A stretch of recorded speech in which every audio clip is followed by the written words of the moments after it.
এর ভিতরে আমি বসলাম, উচ্চস্বরে গান ছেড়ে দেওয়া হলো, হিন্দি গান।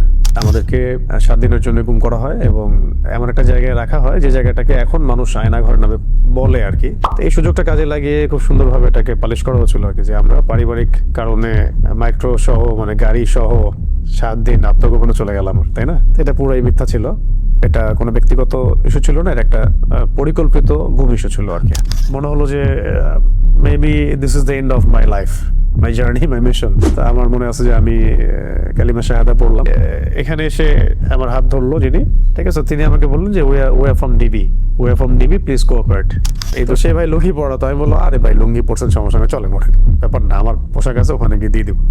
তো ও বেচারা লুঙ্গি পরে উঠে গেছে, ও লুঙ্গি পরে আয়না করে যে আমাদের গাড়িটা তার মাদ্রাসার গেটের সামনে ব্রেক করলো, আর এখানে ফোন দিয়ে বলবো যে গেটটা খোলো। ফোন ডায়াল করার মধ্যেই এই 4-5 মিনিটের মধ্যেই আর কি 2টা বা 3টা হয়তো বড় বড় এই মাইক্রো টাইপেরই হবে, হাই প্রোফাইল গাড়ি আর কি, এরকম কিছু গাড়ি দাঁড়ায় গেল এবং ওদেরকে আগে উঠাই ফেলছে গাড়ির মধ্যে। ভেতরে যদি আপনাকে মারাও হয়, পিটানো হয়, বাইরে আপনি সাউন্ড যাবে না যদি আপনি চিৎকার করেন। যেই খিচুড়ি আমার ওয়াইফের বাসায় খাওয়ার কথা ছিল, আল্লাহ পাক আমাকে ওই দিন সকালে মানে জুমার দিন সকালবেলা আমার সামনে যে খাবারটা আসলো সেটা ছিল খিচুড়ি। যে আমাদের লোকেশনটা ট্রেস করা হয়েছিল বাংলাদেশের একটা গোয়েন্দা সংস্থার হেডকোয়ার্টারে, যেটা আপনারা জানেন, এটা তো অনলাইনে আসছিল আর কি, এটা তো সবাই জানে কথা। তখন কিন্তু অনেস্টলি স্পিকিং যে আমাকে এত মানুষ চিনেও না। ওই সময়ে সেই দুজন ভাই এসে আমাকে বলছিলেন যে ভাই আদনান ভাই না আপনি? তা আমি বলছেন জি ভাই, আপনাকে এই জায়গায় এইভাবে দেখবো এটা আমরা কল্পনাও করি নাই। কখনো বলছে যে তুমি না শাহাদাতের ওয়াজ করো, এখন কি তোমাকে ক্রস ফায়ারে দিব, শহীদ করে দিব, মানে এরকমও কথা আসতেছিল কি। তো যারা রিমান্ড করে তাদেরকে বড় ভাই বলে সম্বোধন করা হয়, আর যারা সার্ভিস দেয় তাদেরকে ছোট ভাই বলা হয়। রিমান্ড তো একটার পর একটা হচ্ছেই, প্রতিদিনে মনে হয় 1-2টা করে রিমান্ড হতো, রাত্রে একটা করে হতো। একটা রুটিন প্রোফাইল আছে তাদের, যে আমি কোনো জঙ্গি সংগঠনের সাথে আছি কিনা, আমি কোনো বৈদেশিক কোনো সংগঠনের সাথে জড়িত কিনা, কেন আমি জিহাদের কথা বলছি, কেন আমি ইকামতের দিনের কথা বলছি, কেন আমি মানে খিলাফা শব্দ ইউজ করছি, কেন শরিয়া বিধানের কথা বলছি, এই বিষয়গুলো নিয়ে ঘুরে ফিরে বেসিক্যালি আসলে কথা হচ্ছে। কেন জাইনিস মুভমেন্টের এগেনস্টে কথা বলা হচ্ছে, খাস করে কেন আমি ইসরায়েলের এগেনস্টে কথা বলছি, আর এদিকে ভারতের ইন্ডিয়ার এগেনস্টে কথা বলছি। আমার কাছে মনে হয় ওই 7 দিন আমি যেভাবে আল্লাহকে ফিল করেছি, এটা আমি মনে হয় আমি আমার জীবনে আর কখনো করি নাই।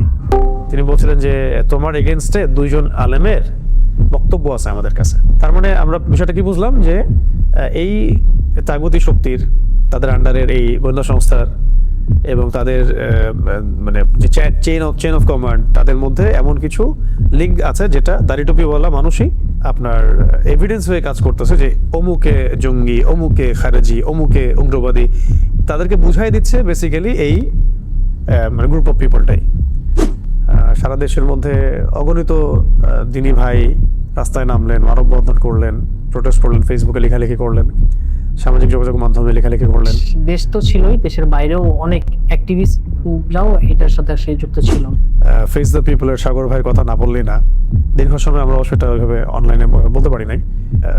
তার ভূমিকা এখানে অনেক বেশি আছে। তিনি যে মিডিয়াতে এটাকে উপস্থাপন করেছিলেন, আমার স্ত্রী সেখানে কথা বলেছিলেন, তখন তো এমন একটা অবস্থা ছিল যে অনেক পরিচিত আলেমও আমাদের সাথে সম্পর্ক ছিন্ন করছে বা চিনি না এরকম বলছে।